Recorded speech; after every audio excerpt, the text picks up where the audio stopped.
Good afternoon. This is Sam Vaughn for Sam Sports Report. The Kansas City Chiefs lose a game maybe they shouldn't have lost. The Chiefs missed a field goal. The Chiefs kicker missed a field goal in last week, an extra point. Harrison Butker, a long field goal that maybe he shouldn't have made, but the Eagles kicker made two of them. But not to give them politics, but Harrison Butker saying the wrong comments at the wrong time for any political side always hurts a player. And if he continues not to be better, could he be cut? That's a question to be asked. In the first half, Kelce complained about threw his helmet down, and Blanken said, "I'm tired of this blanking stuff." And in the second half, he dropped a ball that was in his hands in the end zone that was intercepted. Almost took him back for a touchdown. The only guy who played on the line well was Josh Simmons, as the Chiefs continue to have that problem and running problems, as Kareem Hunt couldn't make a 4th and 1.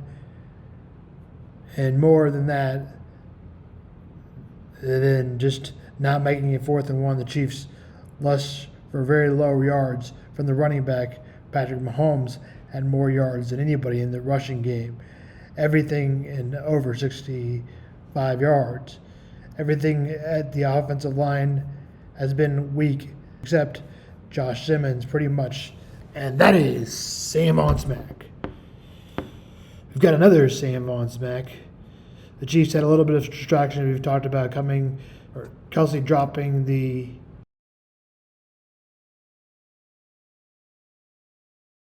saying Jalen Hurts doesn't have over 100 yards, but she did have over 100 yards through the air. But in fact, when your quarterback only has 101 yards, you should be winning that game. The Eagles also completed a 3rd and long into the end zone for over a 30-yard pass to A.J. Brown that got him into the end zone. Key turning points according to ChatGPT. Early Eagles score on Saquon Barkley, scored on 13-yard, up 7-0. Chiefs responded at halftime, ran out for a 13-yard, took a lead, but the Eagles would tie it with a 58-yard field goal. Jake Elliott added another one, 51 yards in the quarter to give the Eagles the lead at 13-10. Critical interception late in the fourth quarter by the Eagles intercepted Mahomes in the end zone. We just talked about the bounce off Travis Kelce.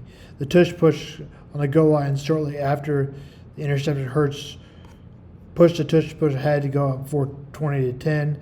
The tush-push was very successful for the Eagles, as it is in most games. The Chiefs had scored with 3 minutes remaining. Tyquan Thornton on a 49-yard touchdown. Should the Chiefs have onside kicked it or not?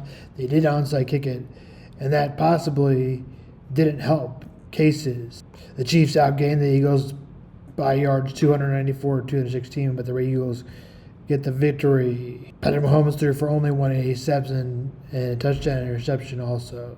Patrick Mahomes is not looking like the best quarterback in the NFL right now.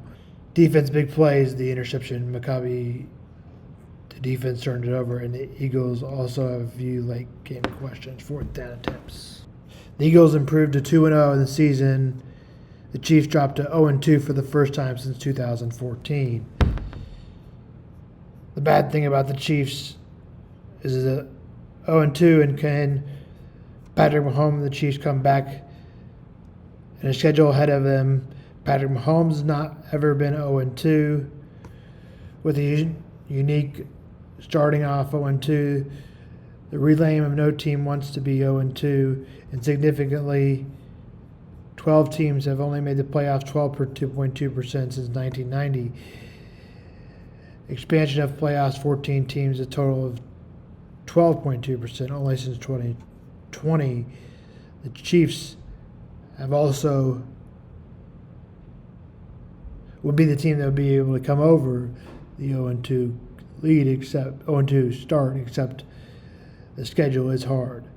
The Bears in the game last weekend the game and the Bears blew it last weekend, and they lacked energy this week. most points of the season allowed by a team, 52-21 Lions.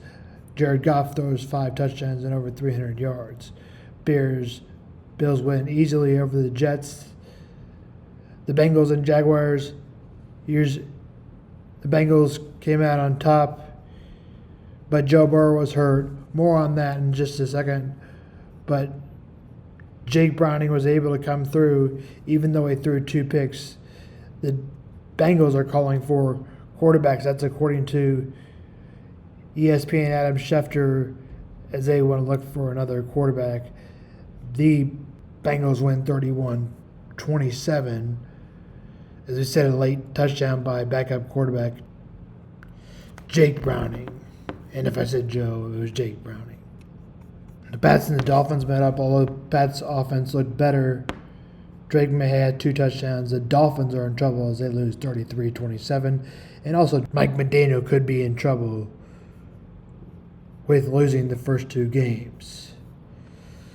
Cowboys win a wild one over the Giants, who looked better this week. The Giants did, and the Chiefs play next week. Brandon Aubrey had 3 kicks of 64 and 46, and the next one was good, also from a long range. They win a 40-37. The Colts, wild game, a field goal. The Colts kick a field goal that was not good, but out by a personal foul. Kicker, the Colts bombs it away, made it from 45. He missed the other one of a long one. Spencer Strader made it. He was the hero. That was a 3 o'clock game. The 12 o'clock games were after I stopped at the Rams. Other games at 3:25, other than the Chiefs and the Broncos. One was the Panthers and Cardinals. The Panthers were down 27-3 and gave it a good run. 19 unanswered points, but do still lose 27-22. Seahawks over Steelers easily 31-17. Aaron Rodgers drops to 1-1 and threw 2 picks and just one touchdown. On Sunday night, the Falcons blew out the Vikings 22-6. And on Monday night, the division rivalry with early stakes of someone going 2-0 in the AFC West and the Chiefs competing with an 0-2 record in the bottom. Raiders also got a good result last week. So did the Chargers, obviously beating the Chiefs. Offensive matchup, Justin Herbert's high expectations, some momentum and capability weapons. Defensive matchups, the Las Vegas Raiders quarterback is Geno. Chargers' ability to move the line, rushing coverage. Raiders second down, coaching decisions, predicted lines. Chargers and Raiders lean towards the close Chargers, but the spread is tempting at 3.5. We did announce the Tampa Bay Buccaneers and Houston Texans.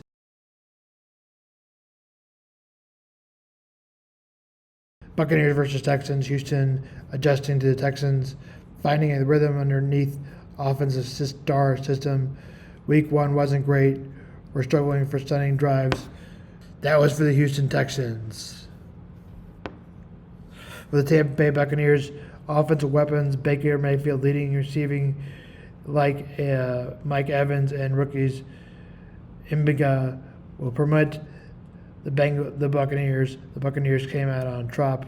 What to watch for C.J. Stroud as a receiving, getting going versus the Tampa Bay pass defense. How well can the Buccaneers balance the run and the pass with Houston's defensive front? Turnovers and penalties in specifically could swing the game. The Buccaneers lean. Texans at home with the favorites. The Buccaneers are 2.5-point favorites, which is reasonable if their defense plays well, and they can limit Tampa Bay's to big plays to the Texans. That's Sam on Sports.